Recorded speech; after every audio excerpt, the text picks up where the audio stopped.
What is up, guys? It is Hack back with the trade recaps. So happy to be back to the recaps. Let's talk about how today went. First of all, April 13th, solid trading day to start the week. Let's talk about our plan and let's go into what we did, how we did, etc. So without further ado, let's get into it. So based off the higher time frame today, paired with all the lower time frames, paired with the 5-minute, 15-minute, but obviously paired with the 4-hour hourly, I was bullish. There's no other way to put it. We have the new week opening gap left behind, as you guys can see. Clearly left behind the new week opening gap right to about this area. On the 30-minute, give you guys a little bit of a clear look. Right, we have this dump. We find structure. We take out all these draws last night. If you put your stop below the 900s last night, you would have bottom ticked. You would have caught a lot of upside. And you can see we're up about 400 points since that bottom for good reason. We took out all these draws and a clean reversal. Staircased up, got some good structure down there, and then yeah, just kept ripping. So obviously we had that gap as our target this morning.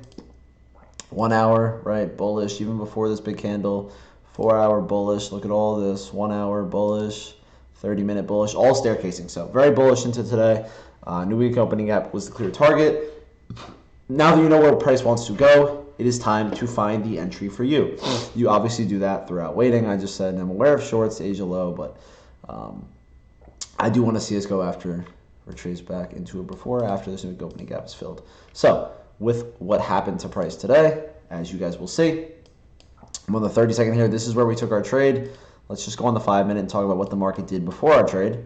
So right about here is market open. Very, very slow at market open. I will say that. 9:30, the 9:30 candle, and think about what a usual 9:30 candle looks like.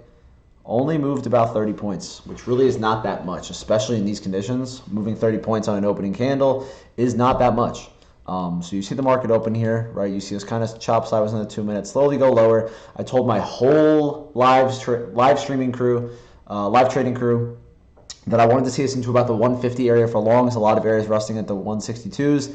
That was basically a bottom tick. We did not go lower than that. This was news driven. Right about 9:48, we did have about a 100-point pump off of news. Whatever, right? But we did leave behind this really nice 15-minute, 30-minute gap that I said I did want to see us pull back to the EMAs into. That's exactly what we did. We pulled back right to the top of this candle as well as the EMA 8, EMA 21 area here, right about the 156s. So that was really clean to see us jump out of that 30-minute gap. Obviously news-driven, but still worked. And then really all we saw happen on the 2-minute was us take out a level that I had drawn out. Our approach level I had us drawn out. We came down, pulled back. You will see all we did was pull back into a 1-minute, 30-second gap. So we got a 1-minute gap, you got a 30-second gap. Both pulled back to the EMAs 8 and the 21s. So really good pullback right to this area of liquidity. How this is a pretty big area pre-market. The 220s and the 160s were basically my main two areas. Pulled right back to that area. Saw us get nice structure. Took our entry, 30-second entry model here. I will show you guys the trade. So let's go right down our entry criteria as we always do.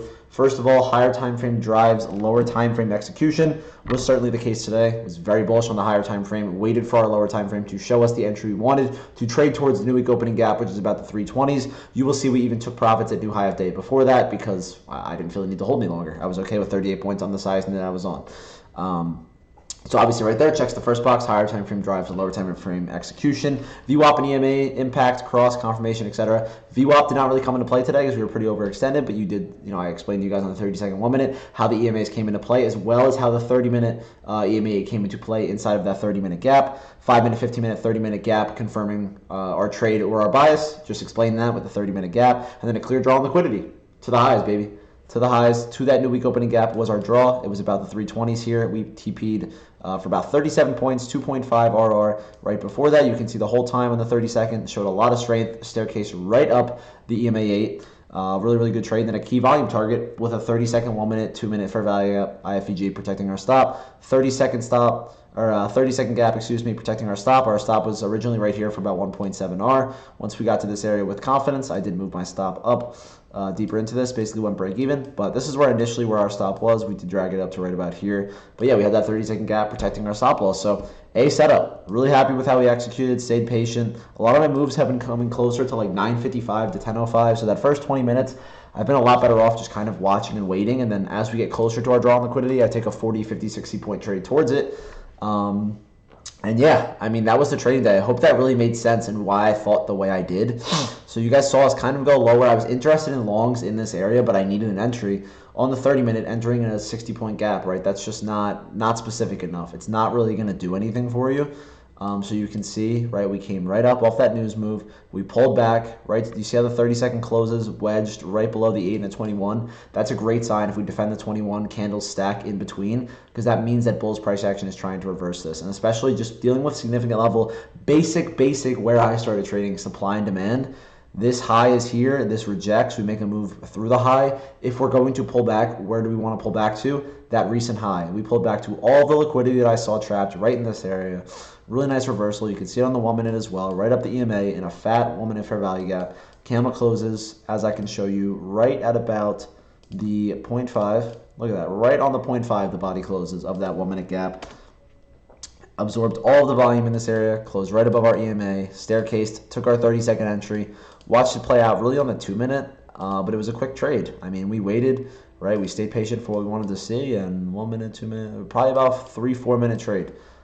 And that made us a few $1,000s on the day. So that's how simple it is. You can really make an insane amount of money in such a small amount of time, but a lot of these sessions for me have been 80% patience, 20% trades, or maybe even less, 90% patience, 10% trades.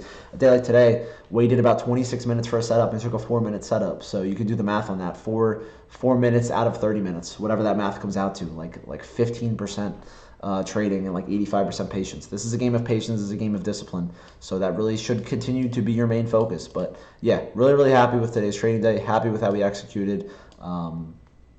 Yeah, I mean, there's not much else to say. Very happy with this. Trying to keep these recaps closer to like 7-8 minutes.